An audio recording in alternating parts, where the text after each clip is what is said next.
Performance was crazy like what accept. I knew it's gonna be finished, but I wanted to wait, so don't say that. But I went for it. I like we accepted, you know. So Arman is the best, so he's the number one. He's the champion. Ilia Topuria detonated a personal war, publicly mocking Arman Tsarukyan by sharing a video, claiming he slapped him during a past interaction, and asserting Arman froze up like a scared duck in person, only to act tough online, labeling him a few levels below me kid. This was a brazen, calculated attempt to humiliate a surging contender fresh off a dominant win, which had the MMA world demanding a title shot against the champion. However, Arman Tsarukyan swiftly fired back, ridiculing Ilia's slap as a mere neck touch, sarcastically comparing it to a family photo and accusing Ilia of acting from insecurities, stating his true work is inside the cage. He then delivered a chilling warning: if you want to know what a real slap feels like, I'll be happy to educate you. See you soon. El Pato instantly transforming their potential championship fight into an undeniable, deeply personal grudge match, fueled by pride, respect, and physical retribution, guaranteeing an explosive and unforgettable clash. This guy is one of the best fighter in the world. He has to fight for them.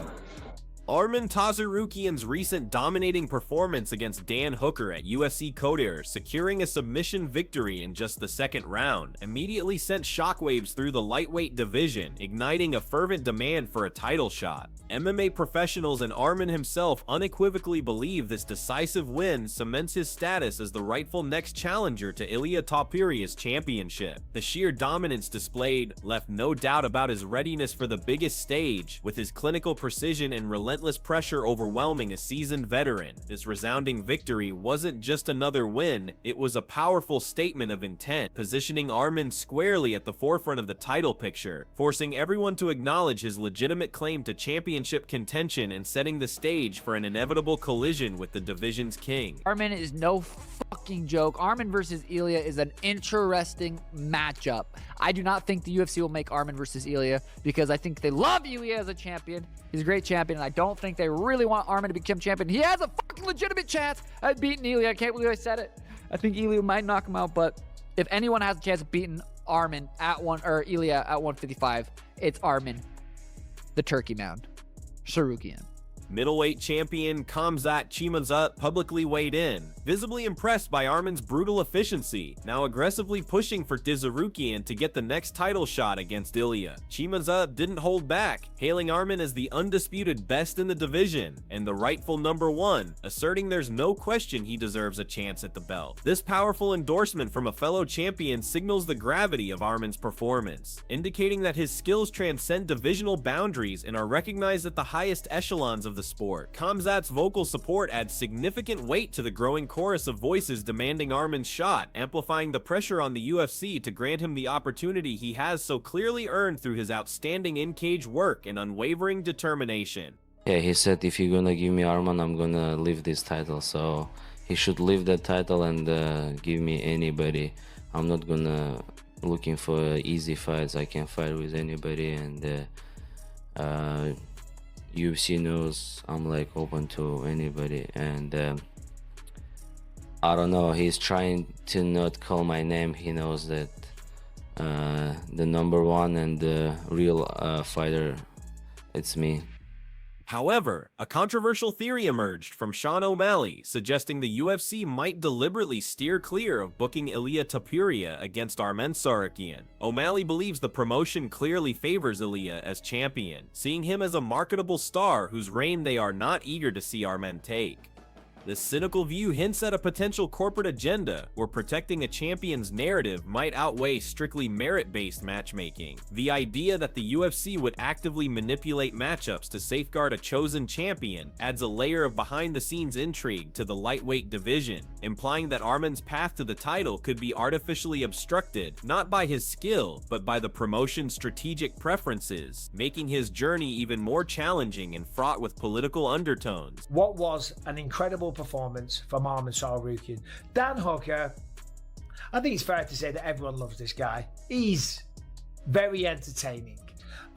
This new version with the tattoos has put on a lot of muscle. He doesn't care. He's got swag. His dress sense has changed. He's dyed his hair like Eminem. He's talking a lot of shit. He was calling Arman every name under the sun. Title contender, the guy that beat Ilia, and now he's losing to Dan Hooker, the bloke from New Zealand who's lost a third of his fights. And I think he convinced a lot of people that he was going to do well. And, you know, granted, he has beaten the likes of Mateusz Gamrot that beat on. O'Malley didn't just speculate on the UFC's motives, he solidified Arman's dangerous contender status, boldly adding that Tsarukyan is one of the rare fighters at 55 who could realistically beat Ilia. He emphasized Arman has a fucking legitimate chance of beating Ilia, a statement that speaks volumes about Arman's elite skill set and his stylistic threat to the champion. This isn't empty praise, it's a candid assessment from a top fighter recognizing the unique challenge Arman presents, suggesting he possesses the specific tools required to dethrone a seemingly invincible champion. Such an admission from O'Malley underscores the genuine threat Arman poses, elevating the stakes and making a potential clash with Ilia an absolute must-see event precisely because of its unpredictable and potentially title-changing outcome. Arman was fantastic. On the feet, he cracked him, he connected with knees, kicks, he butchered up his calf. I mean, everything that he was throwing was landing with authority. Then he took him down, almost crucifixed him, elbowed the crap out of him and just made life miserable for Dan Hooker. And then in the second round, it was more of the same. He went out, butchered him up, landed some shots, took him down, and then choked him out. So listen, no disrespect. Dan Hooker's incredible, right? And there's no shame in losing to Arman Tsarukyan. He is kind of like this new generation. He was to fight Ilia Topuria. Ilia Topuria was in attendance, but he has been very quiet. And he did say that he would rather vacate the belt than fight Arman Tsarukyan. Arman Tsarukyan, fueled by his recent dominant victory, made it unequivocally clear he believes he has done everything to get a title shot now, directly challenging Ilia's courage. He provocatively declared that if Ilia still doesn't fight him, then he is surely afraid and running from him. This isn't a plea, it's a bold accusation of cowardice, asserting that Ilia is actively dodging the toughest challenge in the division. Arman's confrontational tone highlights his frustration with potential delays, framing any avoidance from Ilia as a clear sign of fear and an unwillingness to face the rightful #1 contender. This direct call-out injects a highly personal and aggressive dynamic into their rivalry, transforming a simple title pursuit into a public test of character and competitive spirit. Big dick swinging here. Arman with a head outside, single leg goes into a head inside leg. Dan Hooker pulls guard. He's got a that same guillotine. Oh my God! What the fuck? Arman just did a 360 180 backwards to get out. What the fuck happened? His neck, he just twisted. It's all that shit he does in the fucking workouts and shit. He just twisted the other way. You don't usually turn that way, and he did. Ow. Dude, he just went, I'm an owl. He just decided to be an owl for a little bit. Now Dan Hooker's on his back again. 3.5 minutes left to go. Wasting no time post-fight, Arman Tsarukyan directly called out Ilia Topuria for a title fight in January, publicly urging the UFC to not arrange an easy matchup for the champion. He didn't stop there, insisting that he is the rightful #1 contender, and making it crystal clear he is ready to sign a contract for early 2026. This bold ultimatum reflects Arman's absolute confidence in his readiness and his impatience with any potential political maneuvering. His demand for a specific timeline and his explicit rejection of an easy fight for Ilia underscores his burning desire for the most challenging and meaningful bout possible, positioning himself as the only logical opponent prepared to step in on short notice and seize his championship opportunity. Dan has a great guillotine, okay? And you could see, especially in the second round when he went for the guillotine, he was cinching it up. He was in the midst of cinching it up, but then Arman obviously spun out like the perfect blend of athleticism, instinct, and technique. It was just, was never in any danger. I thought Arman didn't do a lot of work in round 1 against Fence, but it looked like he took a lot out of Dan's arms and body, like that contest of strength and grappling in that first round. I felt Arman kind of invested, you know, in that round. And then round 2, when he was in guard, that would have to be some of the best guard work I've seen Arman Tsarukyan dramatically described the potential clash with Ilia Topuria as the biggest and most exciting matchup possible in any division, not just lightweight, boldly asserting its unparalleled appeal across the entire sport. He reiterated his accusation that Ilia was actively dodging the challenge, and then in a cutting jab warned him to stop running by using Ilia's infamous nickname once more. No more running El Pato. This calculated use of the Duck moniker is a direct insult, designed to undermine Ilia's tough persona and publicly shame him into accepting the fight. Arman's emphatic declaration about the magnitude of their matchup only amplifies the anticipation, highlighting his conviction that this fight transcends mere divisional importance and offers a spectacle unparalleled in all of MMA. To the point where I think there was something wrong with Dan. Like Dan had injured something, or he was unexpectedly gassed from that first round. Like there was a spanner in the works, because Dan has a better guard than that, but Arman was just kind of blasting through it. And those tight elbows from guard, like, oh, bro.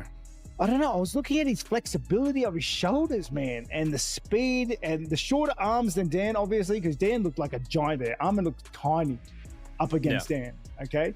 But still, like, I don't know. He just, and then, with the ground and pounding from guard, which you don't see a lot of. And Dan really had no answer for it. He opened his guard and was kind of just shelling up.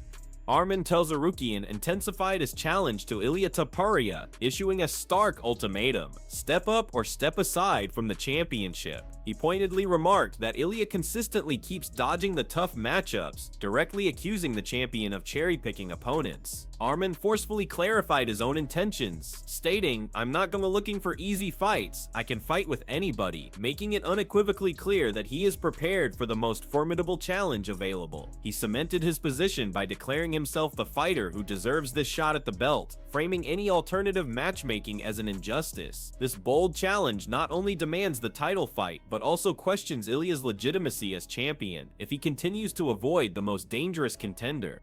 Dan is a good fighter, good man, but you know he's not on that level. He took a chance, he got the money, but I want to say thank you for him too, because if he didn't take this fight, I couldn't fight this year, and next year probably I'm not gonna get the title. But because of him, I'm here. I got the win, I got money, I got everything, attention. You know, I just want to say thank you to him too. Reacting to the Arman versus Hooker fight, Michael Bisping delivered high praise, declaring Arman Tsarukyan's performance outstanding. Bisping highlighted Dan Hooker's popular status as a fan favorite with an entertaining style, noting his new muscular look and confident attitude before the fight. He then recalled Hooker's aggressive pre-fight trash talk, calling Arman every name under the sun, despite having a record with several losses. Bisping also pointed out that many experts had expected Hooker to do well, particularly given his significant win over Mateusz Gamrot, who had previously defeated Arman Tsarukyan, setting up an intriguing narrative of redemption and a true test for the surging contender. Well, you gotta face the cold hard truth, so you're probably never gonna get hands on the title, but I'm gonna hang around as long as I possibly can and ruin as many people's hopes and dreams as I can, because if I can't have nice things, no one can. Cheers. Cheers to that. Michael Bisping meticulously detailed Arman Tsarukyan's complete control throughout his fight with Dan Hooker, painting a picture of relentless, calculated dominance. He emphasized how Arman connected with knees, kicks on the feet, butchered up his calf with precise leg damage, and ensured everything that he was throwing was landing with authority. On the ground, Bisping noted Arman almost crucified him, unleashing punishing elbows and making life miserable for Dan Hooker. The second round mirrored this pressure, with Arman maintaining relentless assault, securing another takedown, and ultimately finishing the fight with a suffocating choke. Bisping's breakdown illustrates a masterful performance, showcasing Arman's diverse skill set and his ability to dismantle an opponent in every facet of MMA. What's happening, guys? Yeah, man. Come on, Jimmy, let's go. Calm down. Okay. Let's just leave it like that. A critical detail from Michael Bisping's analysis was his observation of Ilia Topuria's uncharacteristic silence during and after Arman's dominant win. Bisping noted Ilia was in attendance, but he has been very quiet, a significant departure from his usual outspoken demeanor. Even more revealing, Bisping starkly recalled Ilia's past controversial remark that he would rather vacate the belt than fight Arman Tsarukyan. This recollection sends a powerful, unsettling message about the champion's true feelings regarding a potential clash with Arman, suggesting a deep-seated apprehension. Ilia's silence, coupled with his previous admission, implies a fear of losing the title, creating a narrative where the champion might be actively avoiding his most formidable challenger, rather than eagerly seeking out the toughest test. You know, me and Topuria's got the storyline built in. It's all there. It's half nice for me that he won the belt, even though I don't like him. I'd rather him not be a 2-division champ. It's better for me that he won the belt, because if Charles would have won, I definitely would have had to fight someone else first. You know what I mean? But with Ilia having the belt, it's just a storyline's already set up. It's all ready to go. So I don't understand why it's not announced and why it's not already made and written in a contract, but we'll see what happens over the next few weeks. Sean O'Malley confessed he was utterly blown away by Arman Tsarukyan's truly bizarre and incredible escape from Dan Hooker's tight guillotine choke. O'Malley recounted the moment in disbelief, exclaiming, "Oh my god, what the fuck Arman just did? A 360 18-180 back. We're just gonna get out. What the fuck happened?" He likened Arman's contortion to an owl, stating, "He just decided to be an owl for a little bit." This vivid description underscores the sheer audacity and inexplicable flexibility Arman displayed, transforming what looked like an inescapable submission into a shocking, seamless escape. O'Malley's visceral reaction perfectly captures the jaw-dropping nature of the move, showcasing Arman's elite-level grappling and his unparalleled ability to evade danger in the most unexpected ways. And I'd like to see him fight Max, even, because those fights get him to the title. And you know, I want to see him get to the title, because, like I said, the growth of him has been exponential. He's just that fight against Chandler, he dismantled him. And the fight before that, we saw that focus, that you know, that zeroing in to what he's got to do. In my opinion, the more exciting out of all of them, like Oliveira and Paddy would be crazy, even against Holloway too. Yeah, I don't know what you do, but it has to be Arman versus Ilia. I'd love to see Paddy Oliveira. Oh, it'd be so good, right? Robert Whitaker, a respected analyst, reacted to the Arman versus Hooker fight with profound admiration for Tsarukyan's exceptional skill and athleticism, particularly highlighting his seamless escape from Hooker's potent guillotine. Whitaker emphasized Arman's perfect blend of athleticism, instinct, and technique, noting that he was never in any danger despite the perceived threat of Hooker's signature submission. This expert breakdown reveals the underlying genius of Arman's defense, attributing it to more than just raw strength or flexibility, but a sophisticated combination of innate fighting sense and honed technique. Whitaker's assessment solidifies Arman's reputation as a complete fighter, capable of navigating and neutralizing even the most dangerous positions with calculated precision and innate composure. Robert Whitaker further dissected Arman's tactical brilliance, noting a subtle but highly effective strategy in the first round against Dan Hooker. Whitaker observed that Arman didn't do a lot of work in round 1 against Fence, implying a lack of flashy offense, but then insightfully added that it looked like he took a lot out of Dan's arms and body. This suggests Arman engaged in a quiet, strength-draining contest of grappling and cage control, subtly wearing Hooker down without landing significant strikes. This strategic investment in the opening round, though not visually spectacular, effectively invested in that round by draining Hooker's energy, setting the stage for Arman's more dominant second round performance and showcasing his deep understanding of fight-long attrition.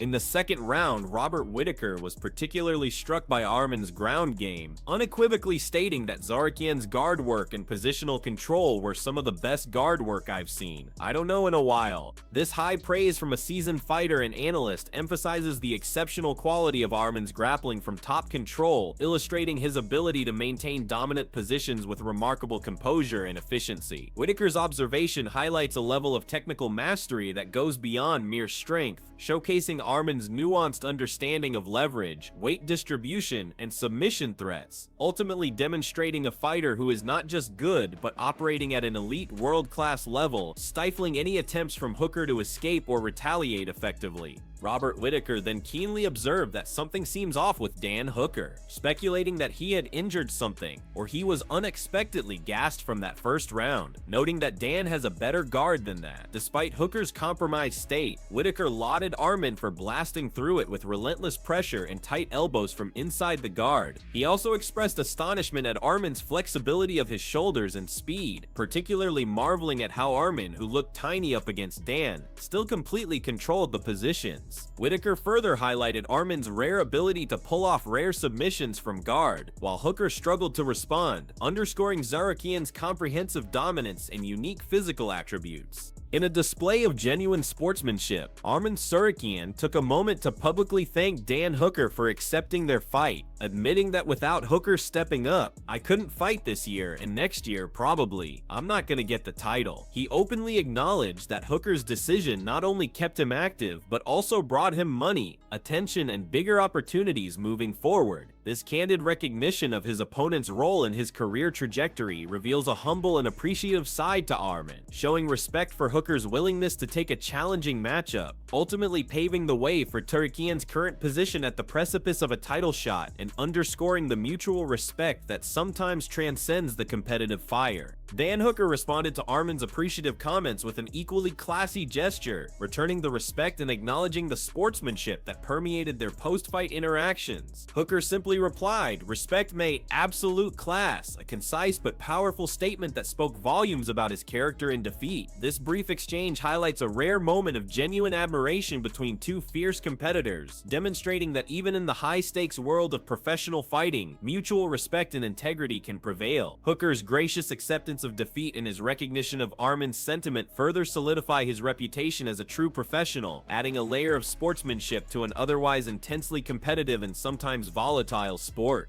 In a remarkably playful and self-deprecating response to his loss, Dan Hooker posted a message embracing a stark corner of the truth, humorously admitting, "I'm probably never going to get hands on a title." However, his statement quickly pivoted to a defiant and mischievous promise, "But I'm going to hang around as long as I possibly can, and ruin as many people's hopes and dreams as I can." This lighthearted yet determined declaration underscores Hooker's enduring passion for the sport and his commitment to being a spoiler, concluding with the sardonic, "Because if I can't have nice things, no one can." His unique blend of humor and tenacity reveals a fighter unwilling to fade away quietly, promising to remain a challenging presence in the division, frustrating contenders for years to come.